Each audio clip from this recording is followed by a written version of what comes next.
Blog Talk Radio.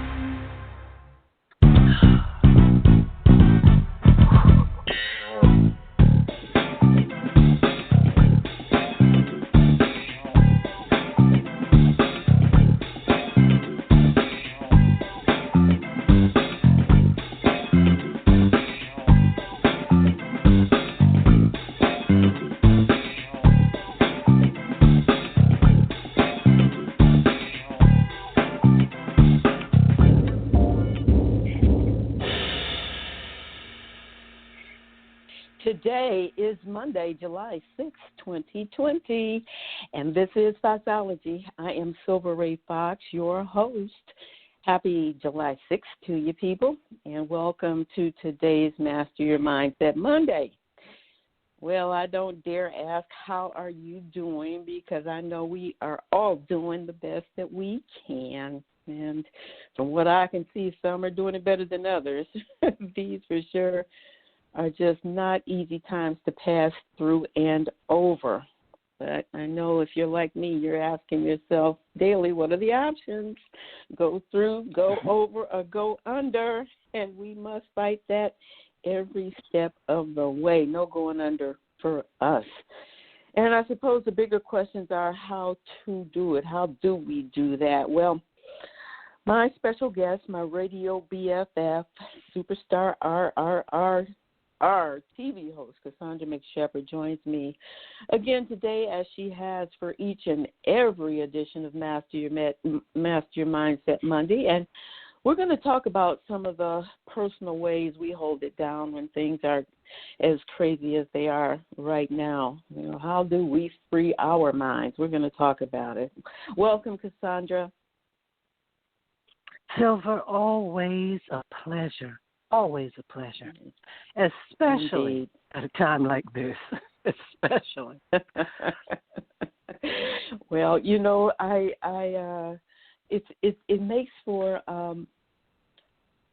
Master Your Mindset taking some good approaches to what we talk about, though. We've talked about a myriad of issues that people deal with in life, but it never seemed as if we were dealing with something so very unusual, in the sense that it has hit everybody's life. For real, though. Yes. So yes. I think that it makes for some great poignant conversation from us, because I want to remind people we don't take anything lightly that we say. We don't do this for the sake of entertainment. We do it for the sake of empowerment, and we really do, with what we say, what we impart, what we encourage. We really do anticipate and expect and hope that it will give you some enlightenment and help you think about things and think through things a little differently maybe than perhaps you have been. That's our hope, and we've been doing it forever. So it's just what we do, and we want to offer this conversation today again as a part two to our earlier conversation this year, and again hope that there's some wonderful takeaways that you get from it. Cassandra, you know, as I pondered today, and I want to ask you first to start off in this conversation, about all of the things that people are feeling, you know, about this. I don't want to just go into the how-tos without talking about all the things that people are feeling. You know, when we watch the news, or even in our daily encounters, when we do have to go out and do things, it is just interesting. You can pass by people, and even with their masks on, you can see and sense the discomfort that people are feeling. And when I'm driving, this is what's really interesting. The people who are angry out there in these these streets, I dare not even acknowledge any of the things that I see. People trying to run you over, run you off the road, all kinds of just nonsense. So people are in a weird place. I mean, and I guess it's to be expected when you really don't know what else to do with your emotions or how to wrap your head around this. But Tell me about what you're thinking about what people are feeling right now. Well, in listening to what you said, certainly, on the few occasions that I go out, I see the same things. I see, and it really saddens me. I see fear, and fear is the catalyst for everything that's not based in love. And fear, therefore, makes us show up in really unfortunate ways. I see what seems to be still a blatant disrespect for the severity of what this time is. But again, Silver, I don't go out much. I really, as we've spoken about before, believe that this is a time to come inside. On so many of our conversations, as you said in your opening, we have been talking about how to think. We have encouraged people that if they weren't dealing with whatever issue we were dealing with on that day in that conversation, to still take some time and think about it, to while the sun is shining, to get a revelation. I think about all the things that we have done. And as children of God, we are brilliant. We are everything. We have built buildings and fortunes and roads and railways and everything. But have we taken the time to know ourselves? And that is what this time is still for. To the degree that we look outside of ourselves, we will forever be frightened, disconnected, angry, all of that.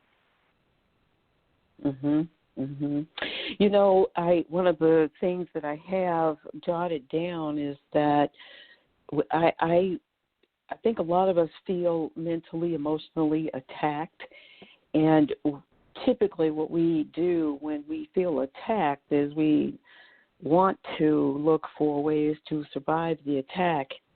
And in what you just said is something that I guess a lot of people more recently aren't taking as seriously, and that is staying at home as a survival strategy for all of this. In more ways than one, it works. For one thing, staying in, you're not engaging in a lot of the energy that's out there. You know, for instance, there's wait lines, there's a different kind of approach to getting in and out of some stores. There's, again, that traffic issue where there are people that are truly filled with a lot of angst and anger. My daughter and I were doing some shopping just the other day, and I had to stop. Well, I didn't have to stop there, but, you know, when you're picking somebody up in front of the store, I stopped there to pick her up, and a woman was 2 seconds behind us who was more than willing to run her over. It was just the most amazing thing. And she got in the car. She said, "Did you see how that woman she was just going to run me over?" And I thought, wow. So not being out there, if you can help being out there, is one of the survival strategies that you can consider. And I'm sure a great majority of people are doing that. We have to go out and get groceries and other essentials, and we do that. For the most part, we're not just out doing a lot of socializing in the sense of that. We do need fresh air. We do need to walk in the park. We do that regularly. But it's one of the best survival strategies is to do what is being encouraged, and that is to stay in if you can. There's just nowhere to run from what's going on in the sense of how you get away from it. A lot of people are pretending that it's non-existent, the pandemic aspect of things that are going on. And, I have to be very honest, a part of me doesn't embrace the whole entirety of the story, although I do know that the illness is real because I know people personally and relatives who have had it, have died. So I'm not, anybody that's listening to me, I'm not minimizing any of that. However, there is a much bigger narrative that's going on that I think as intelligent human beings, we just need to pay real attention to how it impacts us. One day there's a vaccine around the corner, and then the next day it won't be for 3 to 5 years, which positions us in a real strange kind of way to live if they're going to keep this going the way it is currently. So, we even though there's this sense of nowhere to run or get around it, again, I just deal with the fact that I got to do what I got to do for myself, for my loved ones, in the immediate sense of where we are in the day. And that's about as much as you have the ability to manage on a daily basis. You do what you have to do. I think if you grasp too much of all the narratives, especially as quickly as they're changing, as quickly as a lot of it isn't accurate, as quickly as it is being put out there, and if you listen to some of it, there are some holes in it.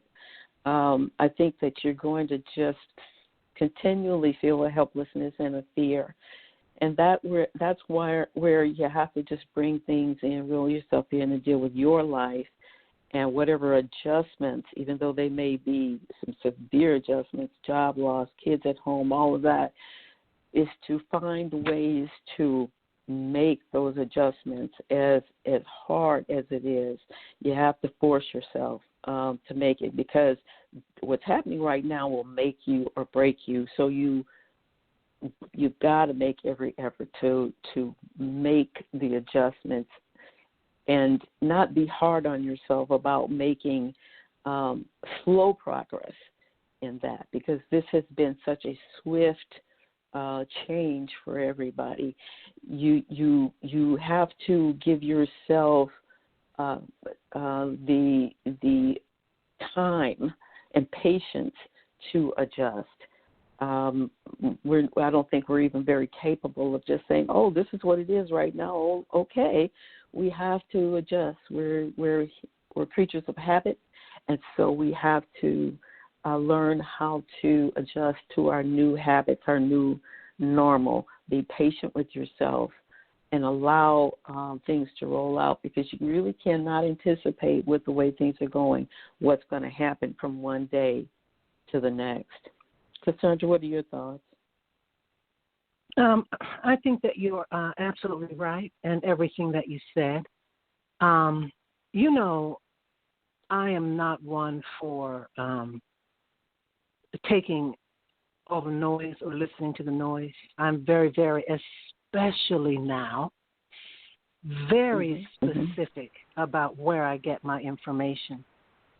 Right. If I am staying at home, if I am not out there in the street, I don't know that I need to watch every single hour of broadcast about this. I don't know that I need to immerse myself in the business. Remember, news is a business, and it is a business of a certain culture, 24/7.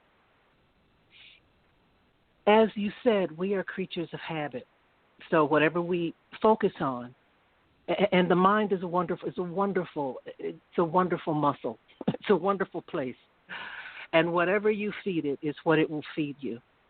And so if your diet is nonstop headlines and reaching deeper into the stories, then when you are even laying down at night, TV off, noise off, that is still what will come to your remembrance. So, I'm not quite sure if I shared this in our last conversation, but how long have we been home now? 3 months? I know it was February, March, or something like that. March. A long time. I have been having Science of Mind meetings with a friend in Montana and a friend across town every single morning since this started. And so as I talked about, what you put in your mind comes back to comfort you or curse you.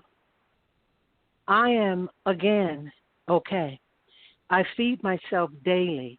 So when I look at things or when I hear things, instead of all of the opinions of the world coming to tell me what that means, I have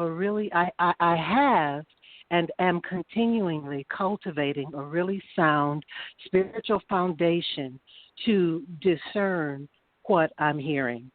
And therefore, I am not afraid. As we've talked about so many times before, with those wonderful, powerful minds that we have, and as we talk about mastering them, we're telling ourselves stories all the time. We look at a situation and the mind, based on your information and socialization and what you know so far, will rush to tell you what it means for you. We must get ahead of that and define these situations for ourselves. This is the first situation like this, and I am 60 years old, that I have ever seen. I have no idea what God is still on the throne. And that's my story that I'm sticking to. And with that as a foundation, everything else falls subject to that. And I tell myself that daily. I work out 5 to 6 days a week, sometimes 7, to keep my body strong. I watch movies that make me laugh. I talk to people that make me happy. These are the things. This is, as we've talked about before, the 25th hour on the 8th day, the 366th day, all that time we wish we had to do all those things that we said we do. It's that time now. And how we choose to fill that time determines how sanely we will come through this, how sanely we are going through this. That's exactly true. That's exactly true. And you said something real critical, and that is how we frame the story. I know that all of this creates a great deal of insecurity about the uncertainty about what's ahead for any of us and all of us. And when I ponder that thought, the bigger picture that comes to mind, and I'm certain that people see this, but again, we tend to focus on the real challenging and hard part of this. But life is going on in a real big way around the world. It's still going on. Business is still happening. People are still doing things. You can see a lot of people aren't dealing with that kind of level of fear, run and hide, and stay tucked in a corner until it's all over with. So I look at that, and it makes me know that there truly is going to be life after the pandemic. And in the history of pandemics and crazy things, we find ourselves ultimately on the other side. Now, that's an intellectual approach, I know, and trust me, I feel the pain, if you will, of all of this. But that feeling of pain for all of that's happening to us is not going to service me in any kind of positive way. It will not. Mm-hmm. It's heartbreaking what I see, what I know about this, but all it can do for me is compel me to exercise talks like this and continue my work to put positive messages out that will, again, help people to feel a little bit of empowerment, a little more strength about dealing with life, because certainly I really do know a lot about getting through a lot difficult places in life. Yes. So yes. it compels me to do that, because often when I am writing, I really feel something much greater than myself saying that what I'm writing needs to speak to a certain situation that involves another person or people or whatever the case may be. I don't, again, just speak or write in the sense that I want to, find words that are, and that something's going to land on your ears like, oh, wasn't that cute or whatever. I don't think like that. I don't produce what I do like that. I know that people hear and read what I put out there, and it's with purpose. It has intention. It has energy, and I mean that's really on purpose for me. But what I said all that to say, we with the level of uncertainty, we have to be careful, because what we think will crush us, it'll blind us to the future. And we want to free our minds from those things that are going to do that. And Cassandra mentioned several things that we have to do. I mean, Cassandra didn't mention it, but she just went on almost a 5-mile walk before engaging with me, 2 or 3 minutes. In 90-degree temperature. And yeah. So my point in mentioning that is that you just got to get a grip with yourself and do, as I said earlier, the best that you can do.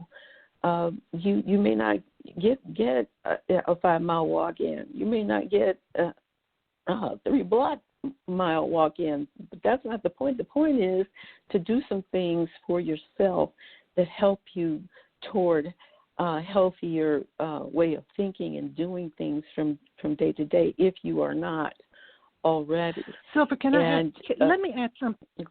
Let me add something else in there right quick and hold your point.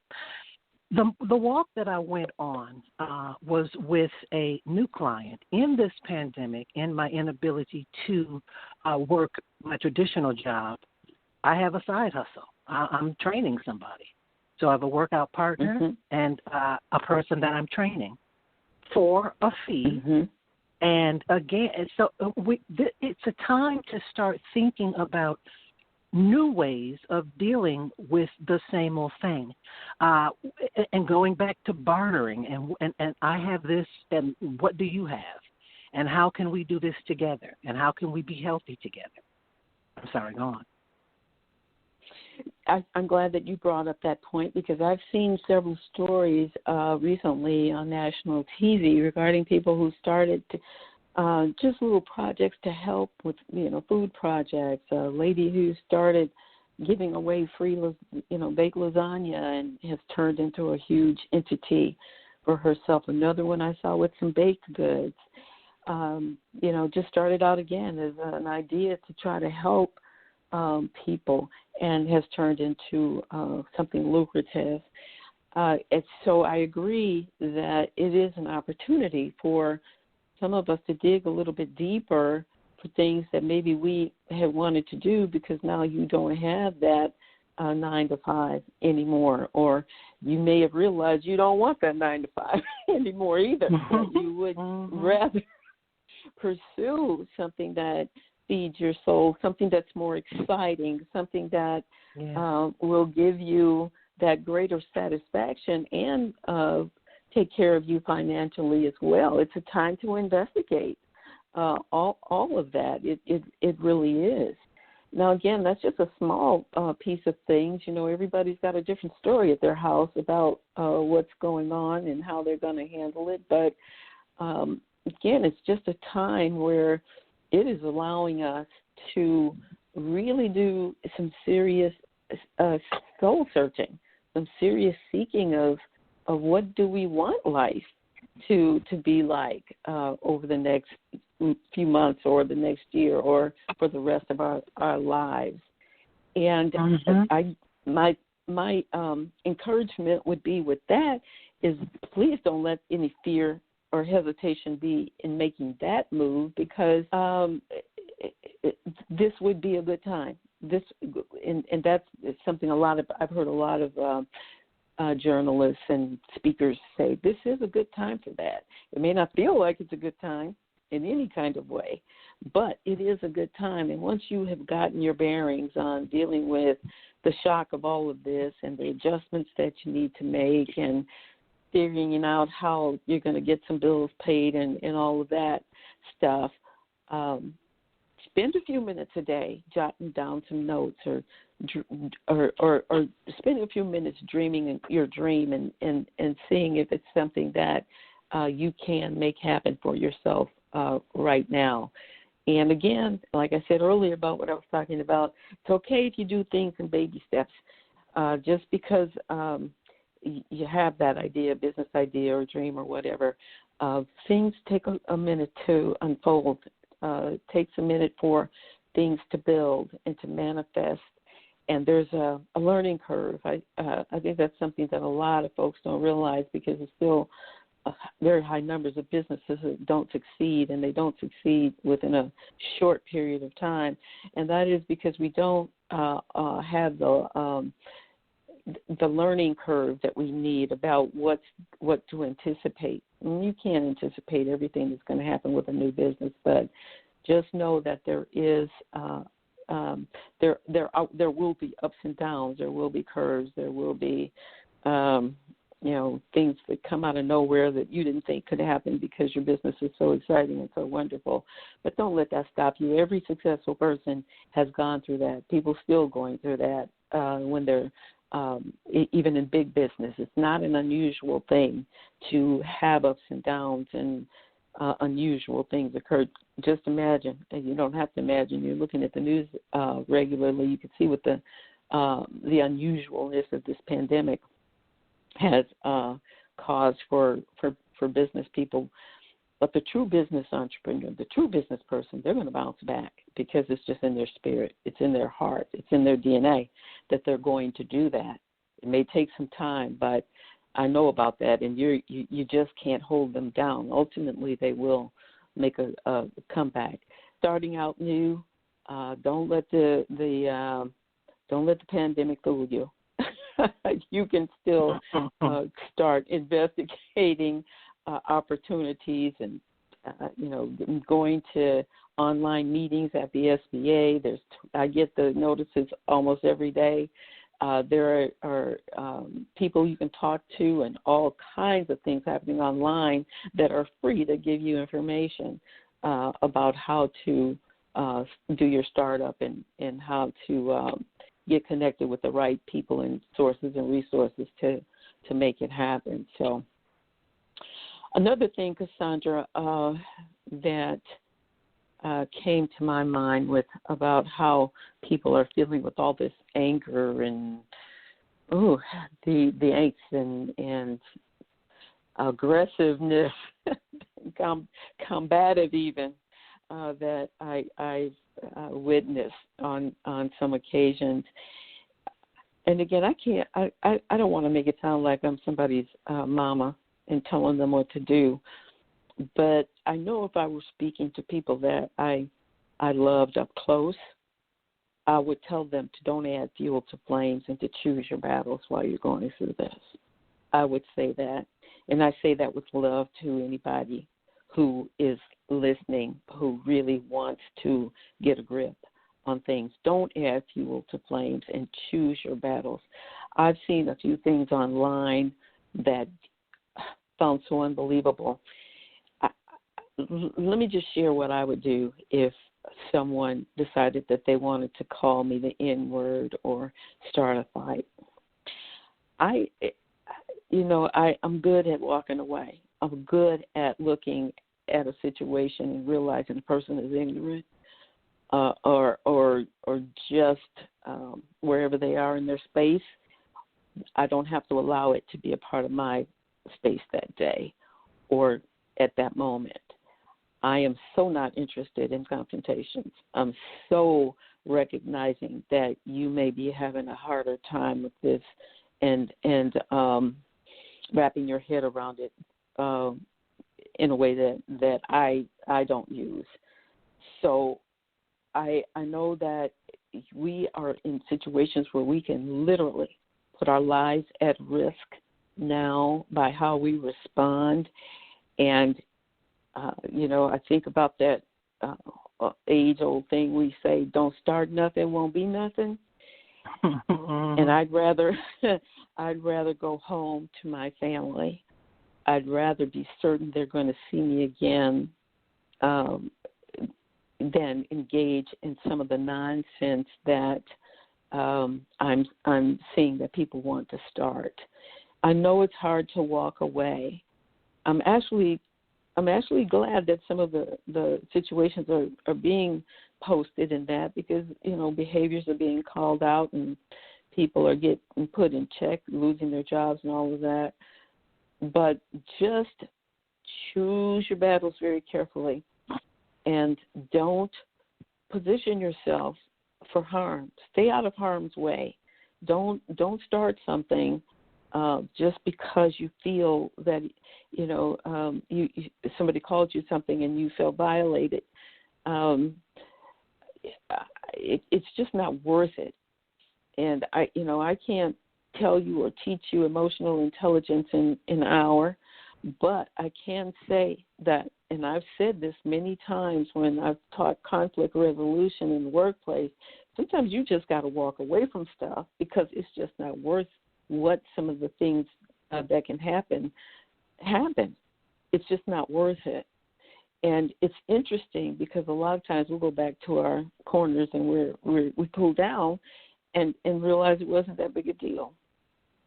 So don't add fuel to flames in your home, in your workplace, out in the streets, phone calls, wherever you can manage a different type of connection and behavior. You might want to say to somebody, how you felt about what they said to you, but you can still walk away after expressing your side of things. I've done that before, but I'm not going to be out here having you all look at a social media post where we're swinging fists and all of that stuff. That's never gonna happen. So just be careful. And I say that again, for your own safety and well-being, I say this.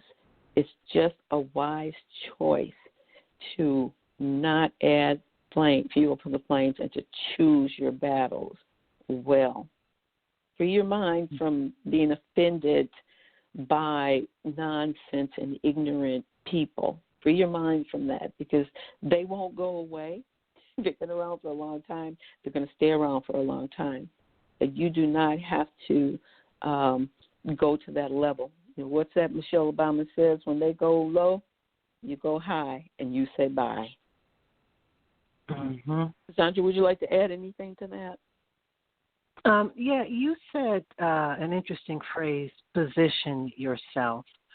And that positioning is done in many ways and should be given thought to daily. When I know who and what I am, when I know whose I am and who operates through me, then it doesn't really matter what you say about me. The more I focus on myself and who I am and what I am, the more I am beyond what somebody else thinks of me. Mm-hmm. And with that self-positioning, several things happen. I enter a situation completely above the nonsense. I radiate, and it's not a position of arrogance. I radiate that love and humility, but sense of self wherever I go. As a matter of fact, it is a signal that precedes me. And so, because again, when we are disconnected from self, then we are still in that position. And that signal, too, precedes us. And it's like, what was it, Pigpen and the Peanuts, where you could see the squiggly lines of, like, dust above his head? And everyone can see that. When you're brooding on the inside, It radiates on the outside. It speaks volumes. The reactions that we get, some say, are only what we are sending out. Now, that's, again, grown folks' business. You got to take responsibility so you can take control. But I'd rather take responsibility and position myself from the inside out so I am not walking with hate or malice in my heart or anger in my heart or fear in my heart, thereby not attracting those things to me. And should I walk upon a person who is dead asleep and not catch my memo that I have come, then I remember who I am and I keep it moving. Not even phased. It's like they called me Brenda. My name ain't Brenda. I agree. I totally agree. And I think that's an excellent explanation, a description of how things should be handled. And I truly hope that people will get it, because so much of what's happening, it's not going away, not soon. There are going to be some major changes, and now I'm pretty much referring to not just the pandemic, but the protests and the Black Lives Matter movement and all that's going on with that. We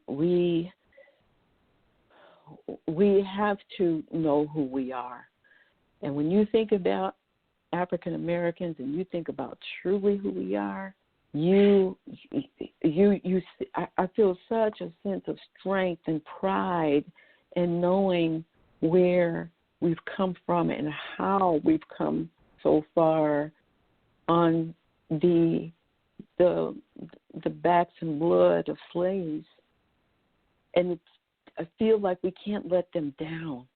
We have to keep the backs and blood of slaves and kings and queens. We need to know who we are. When we talk again about positioning yourself and knowing who you are and whose you are, if we spent more time doing that versus seeing what other people are doing or what people are saying or paying attention to anything outside of ourselves, that's all about mastering your mindset. That's all about positioning yourself. If you know who you are, then you're not thrown off. If you know where you're going, you've heard this, you won't follow anybody. But if you don't, then you'll follow any crowd, anybody's agenda, and you will jump or be offended or flinch or fight when they call you out of your name, when they don't know your name. But we have to know. Yes. Mm-hmm. And that is not coming over media.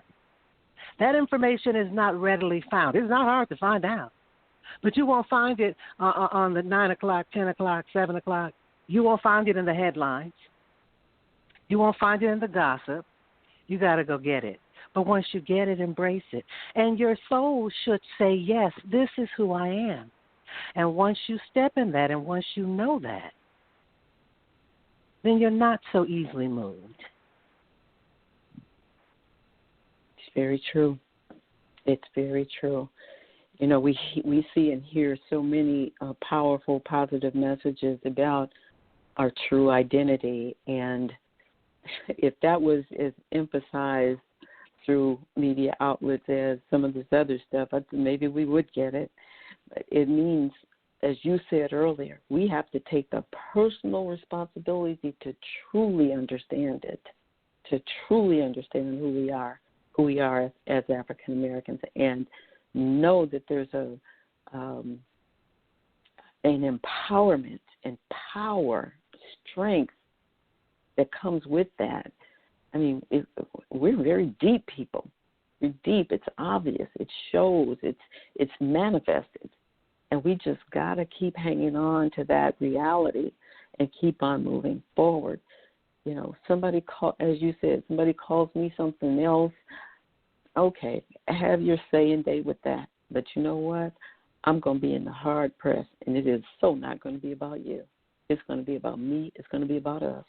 That's the way we have to start thinking. Yeah. Yeah. Yes, you're right. Absolutely. Absolutely. You're right. Well, I've covered the great majority of the points that I had for us today, Cassandra, and I truly appreciate how you show up and offer so much insight to these topics. It just really, I feel, gives a very rounded view of some of the things that we can do to help ourselves to get through this a little bit better.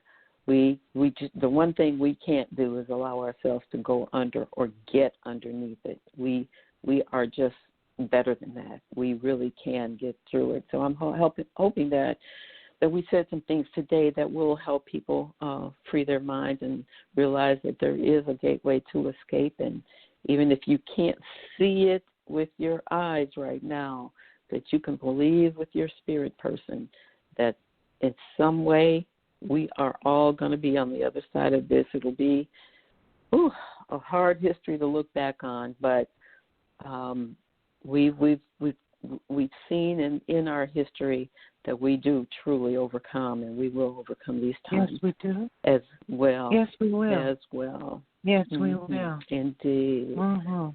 So I want to thank you very much again for taking your time this afternoon to join me. And I've been through a lot of transitioning with all of that's going on, and even prior to that, so I'm not exactly back in my strongest element for doing things that I want to be doing. I'm still trying to get a new website up and working on getting some books out and all of that. So I said that to say that I do want to keep this going, not every 3 months. As we have. These are extraordinary times. Yeah, right. But I'm hoping to get us back on the air again in early August. So I want to thank you. You're a brilliant thinker, and I truly do appreciate you. So thank you, and I hope you enjoy the rest of your day. And I want everybody to check out Cassandra. You know, she's doing things. She's not going to go anywhere right now, but you might want to book her for 2021. That's a wonderful thing. I'm thinking she's going to be back on the circuit with stage plays by that time. But yes, just check her out anyway. CassandraMcShepherd.com. Yes. Thank you, superstar. Yes. R. Appreciate you, sis. Always. And I hope you have always a pleasure. I hope you have an exciting rest of your day. Thank you. It's guaranteed. I know who I am. That's right. I hear you. I'll talk to you again soon. God bless you. God bless you all. You too. You too, sis. Thanks. And I want to thank all of you for taking the time to check in and check out what was being said today. Again, I hope that you were able to have some takeaways that can help you, again, not go under, but go over and go through. We're going to do this thing. We're going to ride it out. That's what we are going to do. So I'm going to look forward to talking to you the next time. In the meantime, be good, be blessed, and be awesome.